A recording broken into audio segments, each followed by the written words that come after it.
Go. Alright, bend the wrist.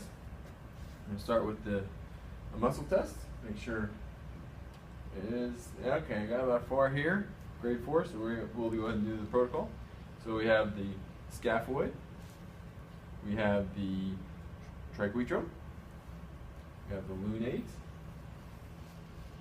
we have the distal radiocarpal radial ulna, we have the trapezium,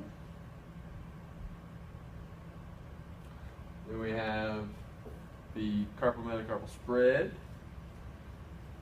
then we have the trapezoid, and we have the capitate, and we have the lateral hamate, and we have the medial hamate. Go. And then we go muscle test. Go. Oh, right. And then for Shred's elbow, we have checking for the posterior lateral radius. And so if we have spongy here, I'll leave it in that position and supination. I'll go pronation. Now I'll go to the boab, leave it in back, and then hit it. And then if it is in supination, I'll leave it in supination at the same spot. And then we have posterior ulnar, and that's what I will test right here and see if there's pain, and there is pain. And then I will get here and go into the ulna and go down. Not like this. And lower and up. Watching the joint to make sure, and there is no muscle test in it. Nope. Alright, now we're moving on to the shoulder and check for the anterior humerus. Go ahead and resist. Alright, grade 4, so we'll go take a look at this thing. So I'm going right in this gap right here. We have a small table, so I'm going to have to move my lever right there.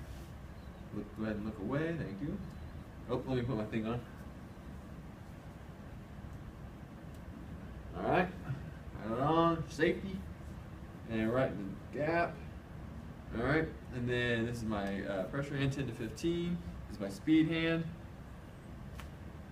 Okay, and then go ahead and retest. Grade 5. Alright, and we're on the AC joint. And that was up. Okay, and I have to get real close. His hands go here, I'm behind. I gotta get low. And then here. Okay, there's a little springiness, so we have movement, we don't want that. So elbows are in, pull down, thrust, and then check again, no movement. Then I have trigger points.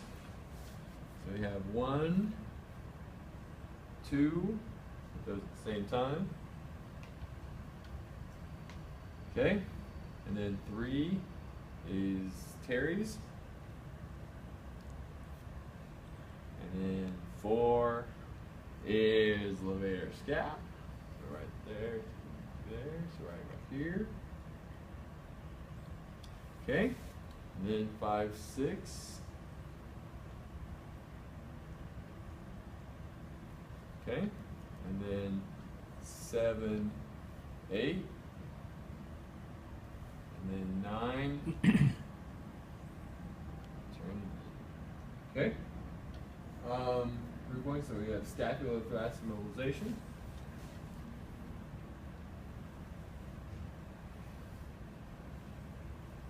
Do it one more time. All right. Then we have FC joint. All right. Athena right there. Right there.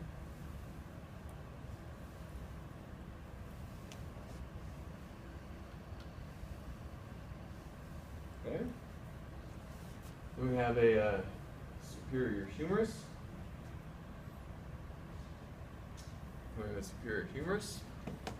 And we're going to check for it. Right as it tips off, it's right there. if it was going superior, and then you thrust it and make sure it wasn't. Then we have levator scap tendon. Okay, I'll be on this side now. I'll have the patient raise this arm, and then relax, and I'll go up it all the way through the levator scap on the medial and superior border of the scapula, where the levator scap would insert. This elbow. We're going to start with this test. And that is a grade 5, so we will proceed. Then we'll go to the radial, and that's a grade 4. So we'll have him check the medial aspect. We touch this right here. So, okay, we'll say that's a grade 5.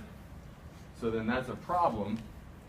So then we will come on this side, tissue slack, lower, lock the elbow, go, and then we would retest. Okay, grade 5. We'll go back in time and act like this was our grade 4, and we'll have him check the lateral aspect and say, now that's our grade 5 now. So I will go on this side, tissue slack, and then get under and thrust, and then retest again. Then we have grade 5. Then we'll check the radial. They'll say that's a grade 4. And so then we would check it by going to about 130 degrees and having them pulled against me and resist. So we'll say that is strong, or we'll say it's weak. And so then I'll go to Mowa 3 and slip it 3 times. And then retest this right here. Say grade 5. We'll go back in time though and say it's strong. And so if it's strong, we'll go on the Mowa 3 this way, and then thrust right there. And then retest. And say strong. Done. Alright, so we're going to do the anterior humeruses. I'll have the patient scoot toward the end of the table. Alright, have his arm straight out, as far up in the screw as I can. Then with a straight down thrust, I won't go because he doesn't need it. Then we'll have a seated one, so we sit up. I'll be behind the patient. I'll have him invert his hand there, come around, grab the elbow, come around, grab the elbow, and then I will go around in circles so I find the restriction. And if it's there, right there, I would thrust. And then in the supine down again,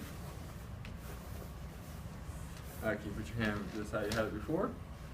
I'll have a hand underneath that. And then again, I would go around the ball until I found where that restriction is. And when I find it right there, then I would thrust. And then teapot, you'll have to stand up for this one. We're over here. All right. And then he's at 90. I'm right there, and then I'll have him be all alert, and there it went. And then the SC joint, I'll have it lay down again. And test, go up like this, resist, pretty strong, up like this. We'll say that's our grade 4, just for the purpose of this. So we'll check it, and he feels even, so I'll have you roll on the table towards the camera. I'll put my knee on to weigh it down for him. I'll put my knee behind him. I'll support his head, and then if I said his was straight down, so I'd take my my thenar and get it right on the clavicle, and I would straight arm, and I'd go straight down. If it was superior, I'd have to get inferior to it and go at it, and if it was inferior or superior, sorry, if it was superior, I have to get above it to push it down. If it was inferior, I have to get below it. Push it up, but he doesn't need it either, so I don't want to thrust on it because apparently it hurts. And then bicycle tendon.